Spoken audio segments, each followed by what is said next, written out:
Hey guys, how's it going? Kire here with another Raid Shadow Legends video. And in the spirit of the 2x event, I figured it'd be a good time to go over all the Void characters, if they're worth investing in, if you should, actually use your resources on these guys. And as I was talking about this, or as I finished recording, I realized I went way long. So I was gonna do like 2 vids or whatever, but I figured I'll just put it all in one. Let me know if you like these kind of longer videos, these long format videos. I just kind of want to get an idea. I've never really done something this long before, so I figured I'd give it a shot, see what you guys think. And with that, let's get into it. So the first, I'm just going to run through all of them. And then this is going to cover, legendaries, epics, and rares.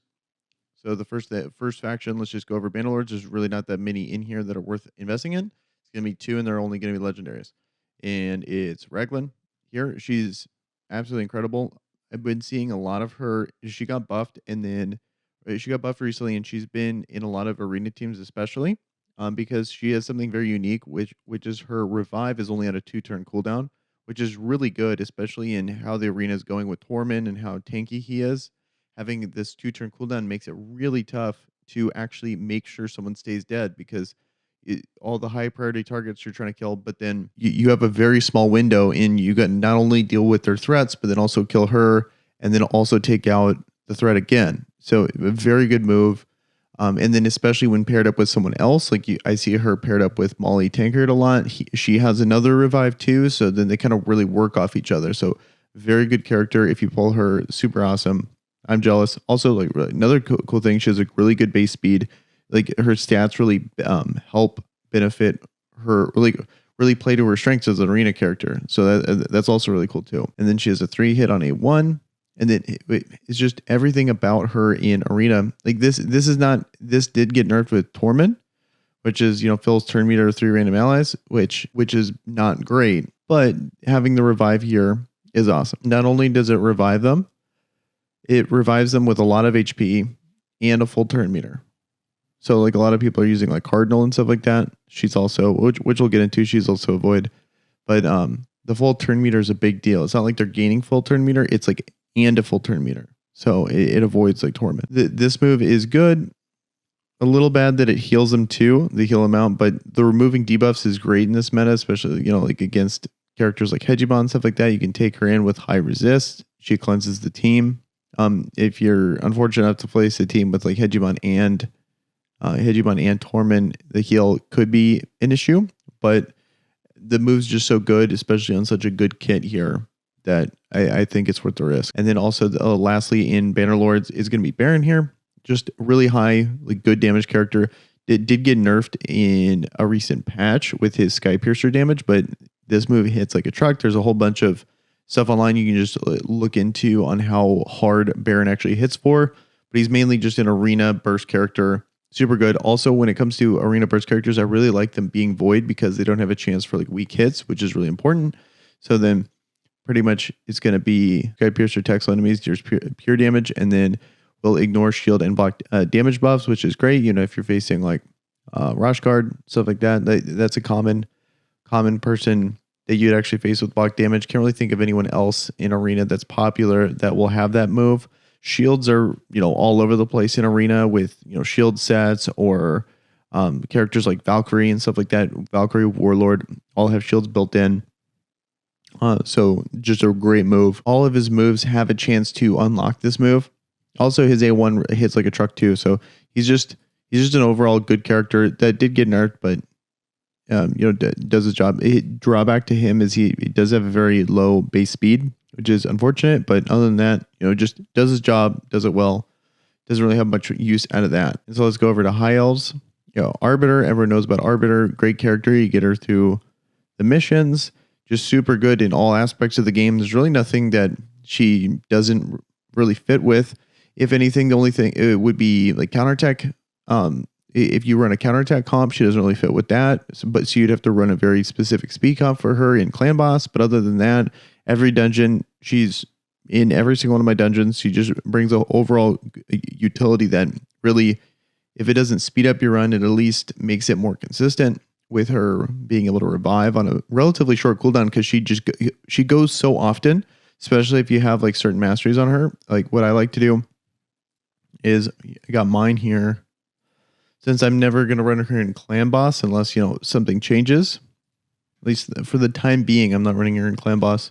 Whereas I just have her with a ton of speed, and then add her with the timely intervention here. Increases turn meter by 20% whenever an ally drops below 25%. Really great in dungeons because other people are going to get targeted, like my Royal Guards get targeted.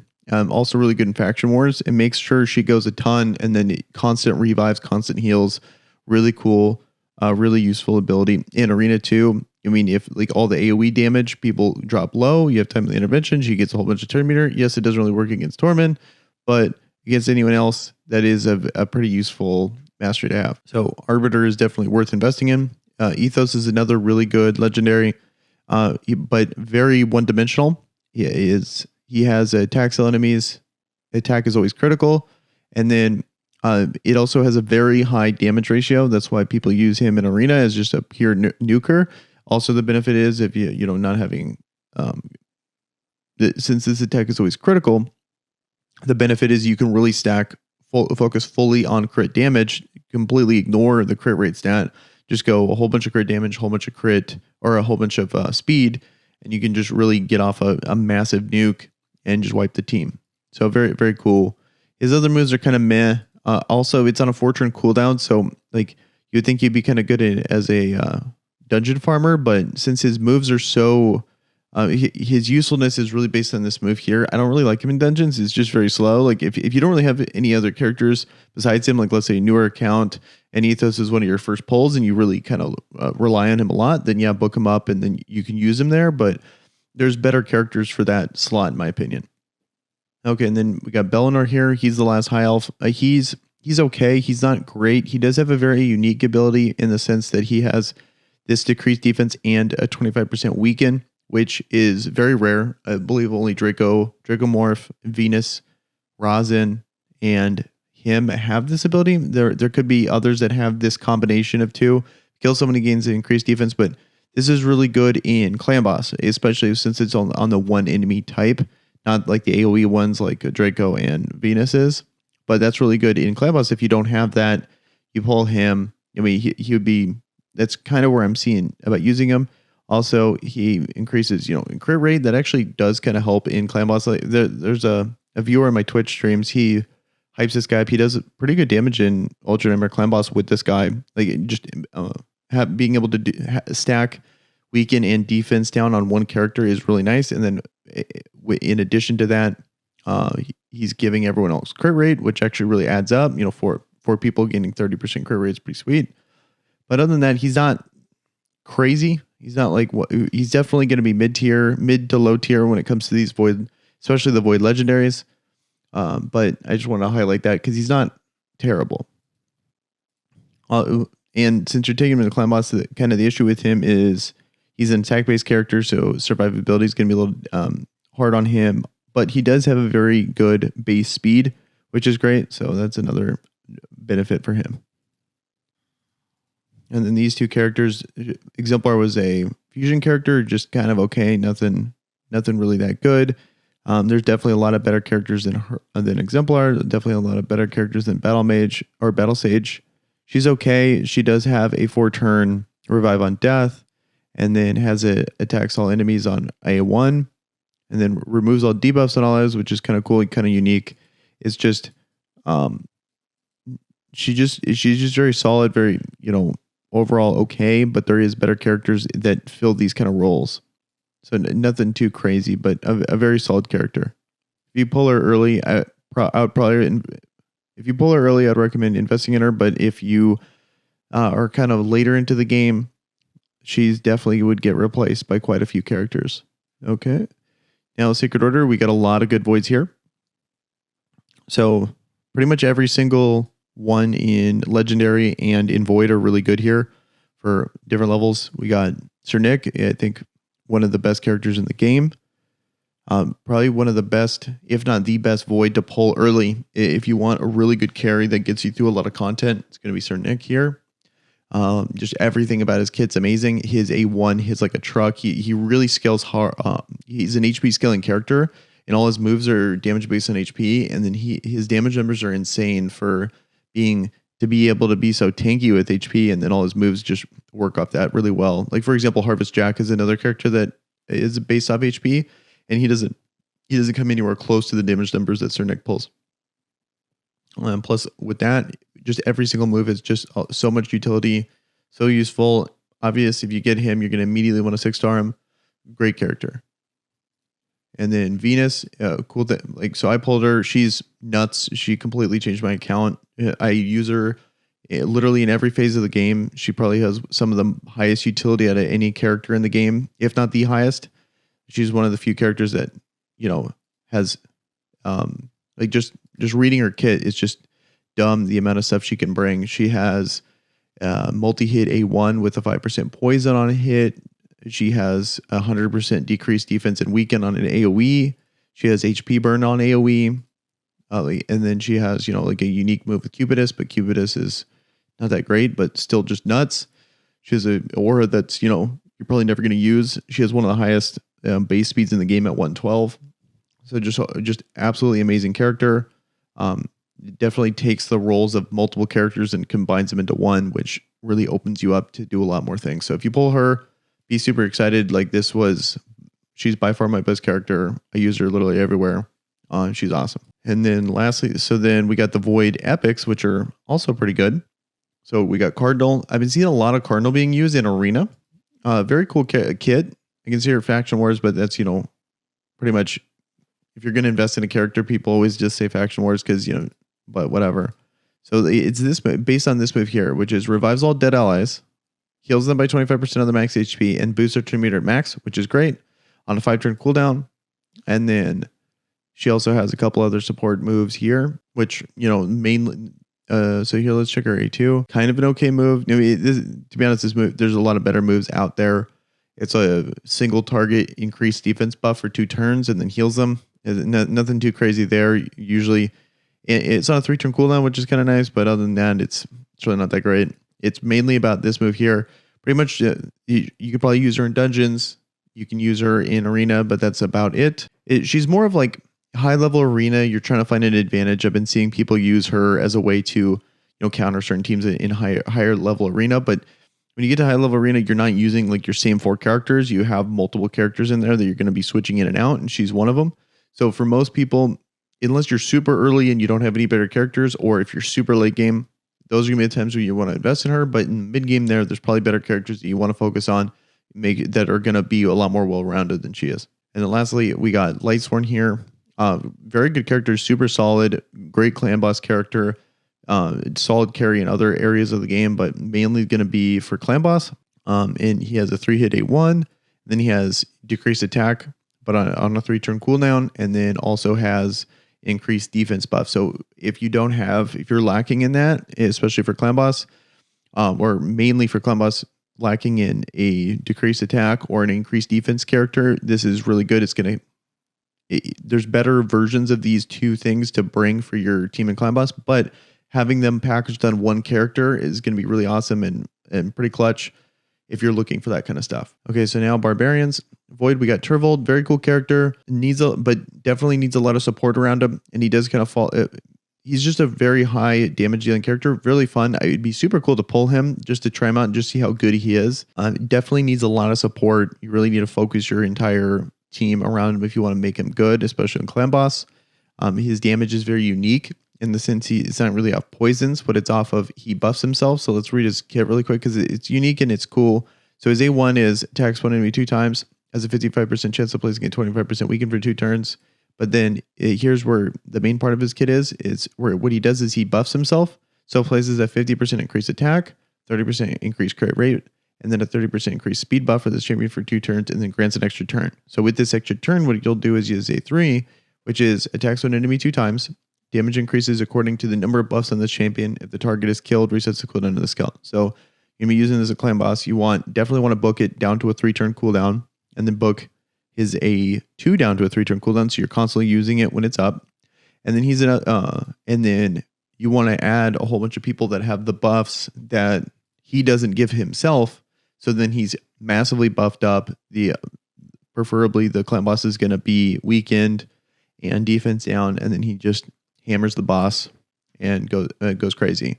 Probably not good in a counterattack comp because you're going to be wanting to give him speed. You're going to be wanting to put him probably in He's a really good user of Relentless Gear because the extra turn can proc on this move that gives him an extra turn, and then the extra turns can stack. So I've seen a lot of really funny Turtle videos with Relentless Gear. So very cool character. I've heard from people like higher end people in Clan Boss that he falls off in Ultra Nightmare, but I can't really verify that. But he'd be very fun to try and see how good he actually is. But super good character. I would definitely invest in him. Also, he does a lot of damage in Arena too. So really cool character, really scary character. Whenever I see one, especially if they have like counterattack in Arena, I'm like, ooh, how is he just going to completely one-shot one of my characters when I hit his counterattack? And then the Void Epic for Barbarians is pretty garbage. I believe she was used in a fusion. That's pretty much it. It's hard for me to say. None of these Void rares are really to write home about. They're just like meh to pretty bad. So I wouldn't really invest in those guys. Pretty much when it comes to rares, the only Void ones are going to be worth it. I should probably go back to High Elves. Reliquary Tender is a staple. She's, especially early game, would be worth investing in. If you're kind of out of that stage, probably not, but really cool character in the sense that she has just a lot of solid things for rare, which is removes all debuffs from all allies and then places a 15% continuous heal buff for 2 turns, which is really cool on a 3-turn cooldown when booked, and then also has a revive on a 5-turn cooldown. So especially when you're early, this is going to be one of the best characters you can pull and get her up, help you carry you through like dungeons and stuff like that, really increase your survivability and consistency of your runs and, you know, with that revive. Also, whenever I see rares, there's only one rare, or at least one Void rare that doesn't really get that for a rare tag, which is going to be Coldheart. I just want to get her out of the way. I would say Coldheart and Painkeeper. They serve very unique things. So Coldheart, there's a whole bunch of guides on her, a whole bunch of stuff talked about her. I've talked about her on some of my other vids, but she's just she fills a role that only her and Royal Guard really do, which is a massive damage based on HP. So Heartseeker, but very good character. Obviously, you're gonna want to get her up if you get her. Super good. So be sure to, if you pull her, just a rare, which you know. So hopefully, good luck. And if you don't have her, hopefully get her in this 2X event that just came out. And then Painkeeper, probably she was really good, got nerfed, and then people realized you can run 3 Painkeepers all fully booked and then have unkillable teams. I just made a video on that. I'll probably pin it up here somewhere where you can see the Painkeeper unkillable comp. There's a lot of videos on those out there. I just happened to make one yesterday. So keep look out for that. Like that's where she's pretty much mainly used now. She's just solid, but she used to be a lot better. They nerfed her, you know, so now she's kind of used in a cheese comp. They've confirmed that unkillable comps are going to get nerfed. So just keep that in mind when it comes to Painkeeper. Like literally the main reason why people bring her, and not only bring her, but bring 3 of her 4 is getting nerfed. So I'll have to, we'll see if there's any use for her afterwards. But the cool thing about the unkillable comp version of her, I don't even need to invest in her. She's the only thing I did put on was books and gear. So probably not. Unless you're very, very early game, probably not worth investing into. So with that, a little intermission there, I guess, let me get back to organ tribes here. Okay. So the one legendary, which is Gurgo, very good character, but very niche. And I would say he's good in Arena mainly, because he has this move here, which is removes one random buff from each enemy. So he cleanses, which is incredible in Arena. And then not only that, but has a 100% chance to freeze all enemies for 1 turn, then gives himself an extra turn, which is cool. He has essentially a built-in freeze passive, like freeze set gear built in on his passive. But he has to lose a lot more damage for it. And then, but a way higher percentage chance of it actually proccing. And then his other moves are okay, but you know, he freezes everyone, gives himself an extra turn, and then can like hit someone, you know, plays an extra, like does more damage if you froze someone, and then attacks 2 times, plus an extra hit. So it's like freezes everyone, then attacks twice or attacks 3 times. People, if they try to hurt him back, they probably get frozen. So a lot of control. Also, Tormund just came out, and you get a lot of synergy with Tormund, because a lot of stuff Tormund does activates when they're frozen. It's like frozen or HP burn, like or HP burn. So very good character. I think a lot of people sleep on him. Another cool thing about him is since he's void, and he's doing something so important, which is removing buffs and freezing them. He doesn't have to worry about like glancing blows or weak hits or whatever. So that's kind of cool. He just needs to stack his accuracy up as high as he can. So if I pulled him, I would totally use him in my arena team for sure. He's great. Like having that offensive CC is just so good. Like that's why Molly's so good. He's so good. And especially nowadays with Torment, he just got even better. And then Towering Titan's kind of garbage. He's just a fusion of it. I shouldn't say he's garbage. I think he's okay. There is some synergy with him in his like counter guy. He's definitely like a mid game character that would probably carry you through some dungeons. Let me look at him. Okay, so Towering Titan, he's a pretty solid character. He brings a lot of utility, really good support character. There's definitely characters significantly better than him, but he does bring a lot of stuff. Like for example, when it comes to control, attacks 4 times a random, 50% chance of placing provoke, so you can provoke a lot of people for you. He also has places 60% increased defense buff on all allies for 2 turns. That's on a 4-turn cooldown. If it was on a 3, that'd be amazing, but unfortunately, it's only on a 4. Like 3 would make him so much better for the clan boss. That's why that difference between 3 and 4 is so highlighted. But not only that, he combos it with a 50% continuous heal buff on this, only on this champion, as well as a shield buff on this champion. So it's like if at least one of those would spread out with the increased defense, it'd be so good. But a very good move regardless on a 4-turn cooldown if booked. And then his passive is with Cage Breaker. Which you'd probably combo in if you actually leveled him up with him for like faction wars or something, but very rare you're gonna like actually want to invest in both of these guys. And then for rares, Bellower is a staple. I still use him as my farmer. He's a 6-second farmer for me, or it's 6 or 7 seconds depending on how the game wants to act that day. PC, it's just weird how it changes, but very good farmer. All AoE moves, super good. Great character to pull as one of your first void character shards. It would be great. He's also really good in like stun sets and stuff like that as a control character instead of just pure damage. Just overall really solid character. You're gonna use a lot of aspects of the game. Would like help you out with early spider. Would help you out with like I just have him purely in campaign farm gear, and that's literally all I use him for. Super good character. The earlier you get him, the better. And another character I'd probably keep a couple of, especially if you're free to play and you're trying to clear some faction wars for Organ tribes. Having a few of them, one of them for damage, one of them for like a stun set would be great.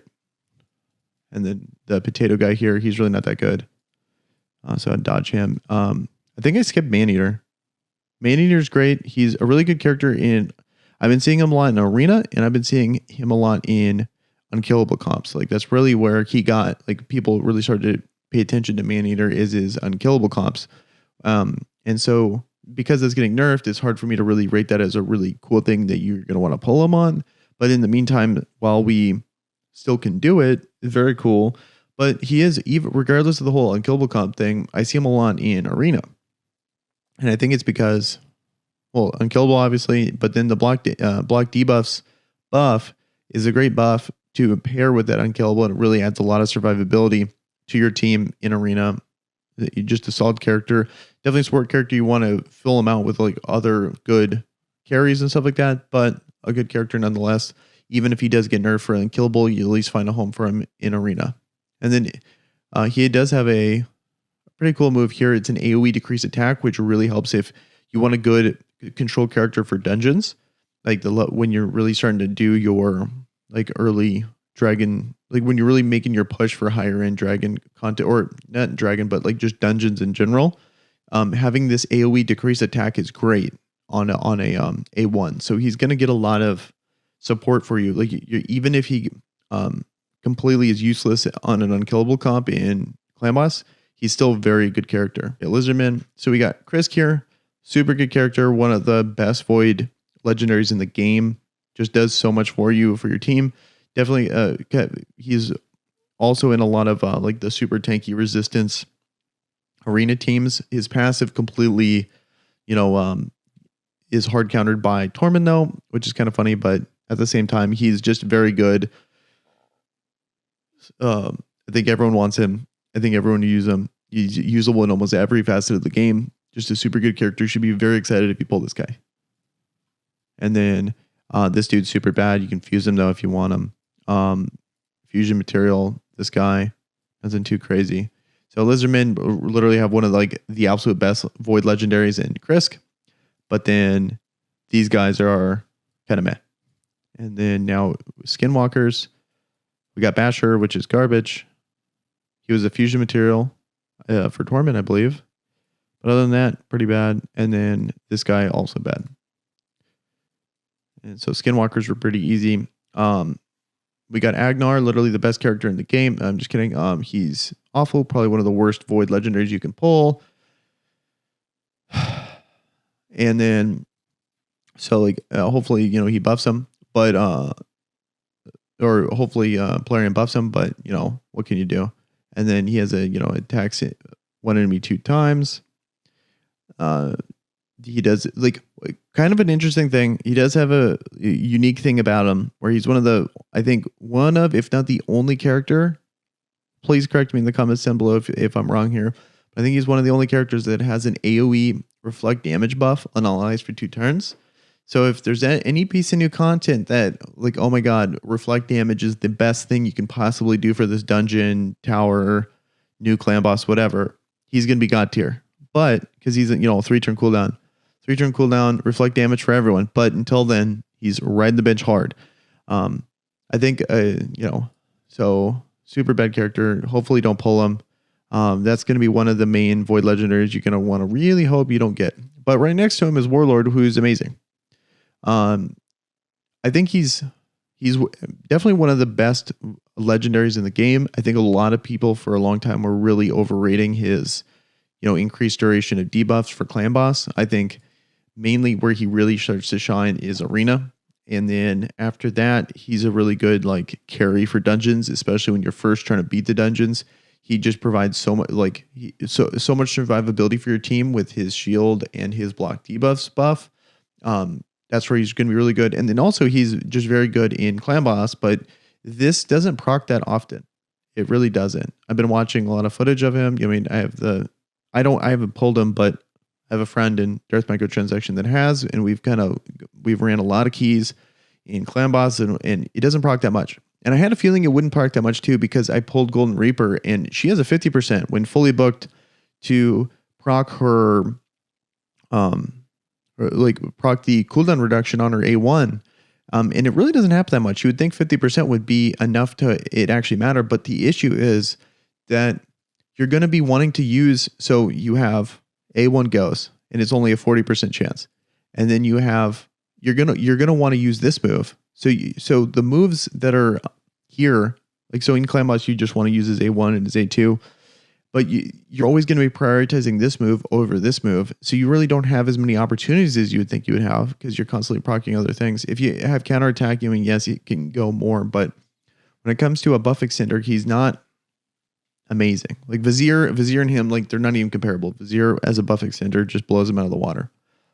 But mainly God tier arena character, God tier dungeon carry, very, very high tier clan boss character. But I just want to like hedge everyone's bets on, I just want to like make it known that he's, a little over. I feel like he's a little overrated in clan boss. And then Seer, very cool character, very unique character in the sense that she has this move here, which does damage by removing buffs from everyone and then nukes a character based on enemy max HP. A very cool move, but super unique. I was using her for a bit.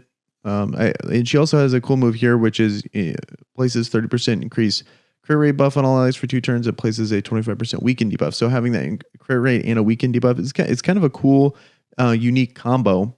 Plus, she has her own nuke too, so she's giving buffs that she can then use on her A3 to nuke like a boss or high, really tanky, like high health arena characters. Stuff like that. So pretty sweet. I think Stu covers this character a lot better than I ever could. He's really gone all in on the Seer hype train. So check out Stu Gaming's videos for her. And then we got Veteran here. He's known as an early game, like how Tyrell does attack down in Clan Boss. He's kind of like the starter version of that. which is attacks one enemy 2 times, has a 35% chance of placing a 50% decreased attack buff. Also, he's defense based. He's rare. It goes up to 50%. So just a solid character. Hopefully you start out, get him. If on some of your early void shards when you're just starting out, he would be worth investing in that one very unique. You'd be worth investing in that one very unique scenario where you're just starting. You need an attack down character. This is the only one you got. You haven't pulled anyone better yet. He might be worth investing in. But I would get up everyone else that's better than him and then make him your last option. Hopefully you pull someone better by the time you need to invest in him. Okay, and so that's going to do it for the orcs. Okay, and we got demon spawn here. Okay, so the characters worth investing in here for voids. Okay, the rare, this guy's pretty good. Is he's a farmer. Bellower-esque in the sense that he's a 6-second farmer. You just need to invest in him. I haven't seen much on anything about her, so I would invest in her. The epics are actually very good in Paidma and Umbral. So Paidma is like a Tyrell style character and an attack down character for clan boss, which on her A1 is attacks one enemy 2 times. If this attack is critical, it has an 85 or 100% chance when booked of placing a 50% decreased attack debuff on all enemies for 2 turns. So the cool thing about her, if it needs to be critical, but it's 100%, which is very cool. And she's void, so you can take her into any phase of clan boss, and she's still useful. She's a good base speed at 101. I really like having a high base speed for your clan boss teams because you need to have them at certain thresholds, and so it really helps out in getting them to, like, for example, Nightmare, you want 170 speed to make sure you go faster. At Ultra Nightmare, you need 190. So having those high base speeds makes it really easy to hit those thresholds, and then also it makes it even easier to start putting like defense percentage boots on them. So you don't need to use speed boots, and you get a lot more survivability. That's why I'm like hyping up base speed so much, especially for clan boss characters. And then just a couple solid moves here. Decrease accuracy debuffs kind of lame, but attacks one enemy, removes all buffs from the target and places them on this champion. Kind of a cool move, pretty solid. 3-turn cooldown, probably hits hard, based on defense. So really cool. I haven't pulled her, so I can't really give you the specifics on that move, but seems pretty solid. Mainly, you're going to be bringing her as a tanky, attack down, survivability character in clan boss. And then Umbral is good in a lot of dungeons, a good carry. Cool thing is mainly her A3 here. Is going to be providing provoke. So she's kind of like a Molly Tankard in the sense that for arena, like me personally, I was thinking about getting her up as a high CC character in arena. Just haven't got around to leveling her up yet, but I think she's very good at that. Especially if you book her, she has a 100% chance of placing a provoke debuff for 2 turns. The key thing about this though is it's an AoE, attacks on enemies, 100% chance when booked, provoke for 2 turns, which is awesome because most of the time, if you ever have an AoE debuff, it's for 1 turn. Molly's is a conditional 1 to 2 turn, and she's probably the staple in that, whereas hers is guaranteed 2 turn. So very cool move. And then she has this like places unkillable buff on her, which is very good in arena. And then, she locks herself out, but like who cares? It's arena. Like all that matters is you have a very short time window to place an amazing move. And so there you go. You got it right there. One thing to keep in mind though is now with the meta kind of a little bit slower, especially with like Torments and stuff, then that kind of style probably is probably going out of favor. It's kind of like an indirect nerf just because the meta is, but I still think she's a very good character regardless of that. And then this Blood Twin guy, he's okay. He has kind of a unique thing in the sense that when he kills someone, they can't revive. Cannot be revived, but he's just solid. He does okay damage. Nothing too crazy. If you get him, I'd probably invest in him, but there's definitely gonna be a lot more priorities. There's probably a lot more epics and stuff like that. If you get really top tier epics, I would invest in them quicker than I would invest in this guy. And then Kruchaxa is amazing, like absolutely amazing, super cool character. I mean, he's been getting highlighted on a Twitch stream, on like RTZ's Twitch stream. A super good character.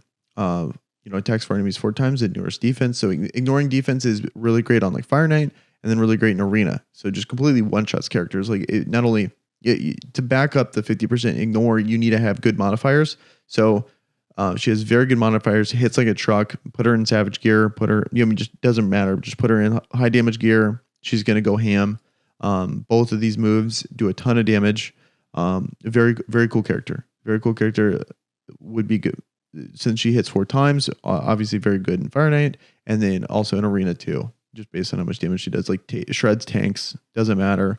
It's a tanky meta. She just chews right through them. So very cool character. And so that should do it for Demon Spawn. Now let's go to Undead Hordes. And Undead Hordes has a few rares. A few rares that are good. The highlight ones that would be Doom Screech is kind of like a little mini, fills turn meter by 30%, places a 60% increased defense buff for 2 turns. So kind of like a little mini Apothecary, Gorgorab-ish character, but it's increased defense. It's increased defense instead of increased attack. And also Seducer is a very good carry in the early game for you to get you through dungeons. There's a whole bunch of videos out there where they're using Seduce. There's a whole bunch of videos out there where you get Seducer being able to carry teams through dungeons, like help them survive. A lot of good moves here.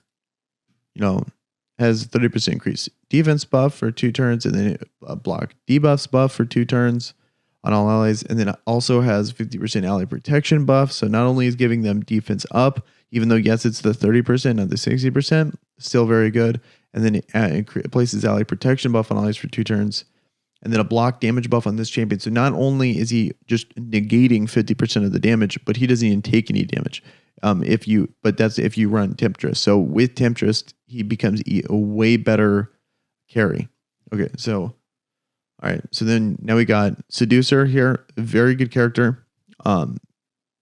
He has block debuffs buff with an increased defense buff 30%, not the 60% one that you would want, but for a rare 30% to have that ability with the block debuffs, great combo of moves there. And then also attacks all enemies, has a 100% chance of placing the 25% decrease attack. Still very good for a rare. It has the AoE increased defense and then an AoE decrease attack. Very good pairing on one character. And then, meanwhile, while he's already used his A2 and his A3, he can sleep people with his A1. So just a very solid carry for dungeons. You're just going to get you through a lot of early game stuff. If you pull him early, definitely invest in him. Very good character. Obviously, there's going to definitely be a lot better characters eventually than him. And there's no other voids in Undeads. So Dark Elves, we got a lot of good ones here. Pretty much. Oh man, there's like actually a lot of good void characters in Dark Elves. So we got Blind Seer here, just a very overall very solid legendary character, very good support. All her moves are good. So she has a 3-hit A3. And then decreasing turn meter.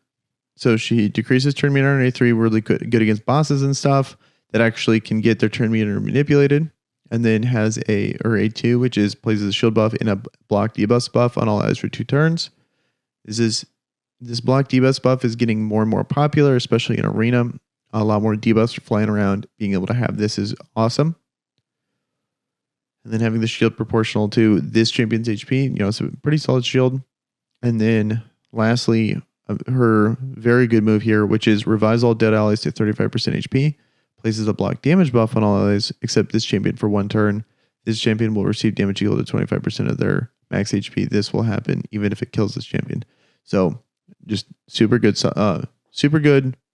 support character, especially if you're going to run her in dungeons as like kind of like an early carry. Kind of nice to supplement her with another character that revives. So she can revive. She might die. You can revive her. Will really, even if your runs are really slow, can definitely make the runs very consistent. She has one of the best base speeds here at 115. Super awesome. Probably the one place you definitely don't want to use her as clan boss, but for sure invest in this character. She's useful in pretty much everywhere else. And then all these characters are going to be good in their own way. I would say out of the three, Madame Ceres, Sylar, and Lua, I would say the ones that are definitely the ones that you're going to want to invest in the quickest and the most, definitely Madame Ceres, one of the best characters in the game, mainly based on her A3 here, which is removes all buffs from all enemies, places a 50% decrease attack debuff and a 60% decrease defense buff on all enemies for 3 turns. It's actually kind of hilarious. It's on a 4-turn cooldown, 3-turn decrease defense and decrease attack, but with Master Hexer, you could make it 4-turn, which is just kind of funny to me. Super good because it removes all buffs too. So in arena, great. A lot of people are running shield buffs.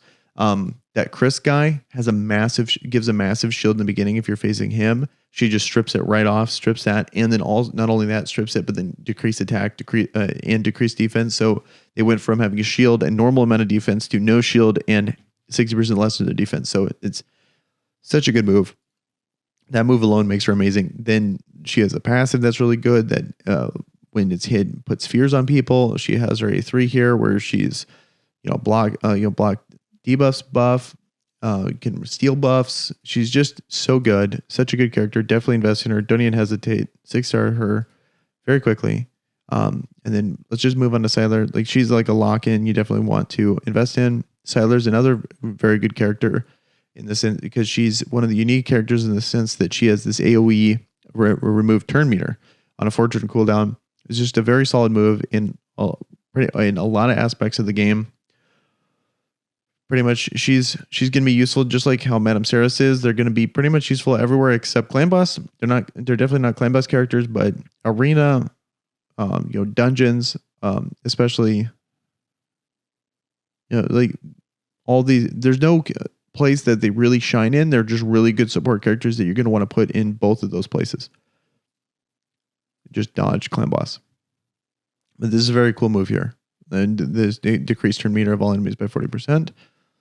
And then she has a AoE on her A1 and then an AoE on her A2. And then, and lastly, Lua, a good character, but not nearly on the level of like Sylar and Madame Ceres for me. She just does a lot of single target AoE. She's a burst character in arena. That's about it. Solid character. There might be better characters out there to invest in. But she, having a good burst character is nice to have. The cool thing, it does have some utility on it, whereas like she hits like a truck with this. It's attacks on enemy, fully depletes their turn meter, and then will ignore shield and block damage buffs, which is pretty cool, especially against some meta characters. Like you're going to be facing a lot of shields, so you don't have to worry about cleansing it. You can just snipe through the shield. You can snipe through the block damage buff which is very unique. Will kill Rush Guard killer right there, so pretty sweet. But nothing comparatively, I would say Madame Ceres is head and shoulders above both of these. Again, just out of these three goes Madame Ceres, and then a very clear step down as Sylar, and then a very clear step down as Lua. Then Knight Revenant. Okay, so Hegemon, I feel like this guy, I've been seeing a lot less of him ever since Torment came out. I think, he's very well known as a good arena character, but that's about it. Because, he always goes first with his passive here. But it's a lot more impactful in a meta that is quicker, where people are squishy. They're trying to go first. And if he takes that away from them, he's just obviously going to be super meta defining. But now that the meta is slowed down, there's a lot more resistance. There's a lot more tank. Taking that first hit, there's a lot of turns, so it's definitely lost its impact. Maybe people are using them on offense, but I see a lot of the top teams in arena nowadays, and I'm not seeing as many Hegemons. It used to be, if you had Hegemon, it was in your team on defense. Nowadays, I think you're going to see less and less Hegemon. Very good character, super worth investing in, for the point of this video. Amazing character, don't get me wrong, but I do think the addition of Torment really kind of changed up his level and how he would impact the meta. All right, and then so we got Solus here, pretty okay character, not terrible, not amazing, but kind of right in the middle. Depending on where you're at in the account, what options you have, maybe you'd be worth investing in it.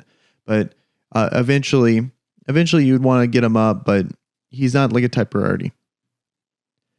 And then Void Epics, I've seen some things with Faceless. He just got buffed, so I don't know how good he is after the buff. He doesn't really seem that great. If he just has some crazy modifier where he does a lot of damage, then cool, but I probably wouldn't invest in him. Skull Crown, super amazing arena character. Good at clearing dungeons, especially like 15 and below would be really good there. But super top tier arena character, one of the best in the game for arena. Definitely, if you get her, like I use her in my arena team, one of the best nukers. Her A2 hits like a truck. It's just overall a very good character. And then we got Golden Reaper. I got her relatively early, fully maxed her. I'm a little disappointed in her. I definitely would use Arbiter over her in a heartbeat. I was really high on this whole, attacks on enemy has a 30% chance of placing decreasing cooldown of one random enemy skills. Or I was really high on the attacks on enemy has a 30% chance of decreasing the cooldown of one of a random ally's skills by 1 turn. I was really excited for that because I thought that'd be really cool. But it's not that good. It doesn't proc that often. You're going to be wanting to do this move every 3rd turn anyway.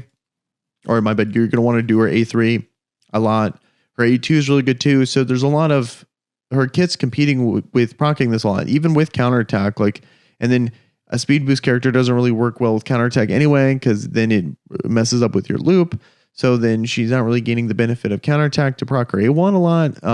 I think she's okay. I would rather just take because the big thing is compared to Apothecary has a 15% turn meter. She has a 20%.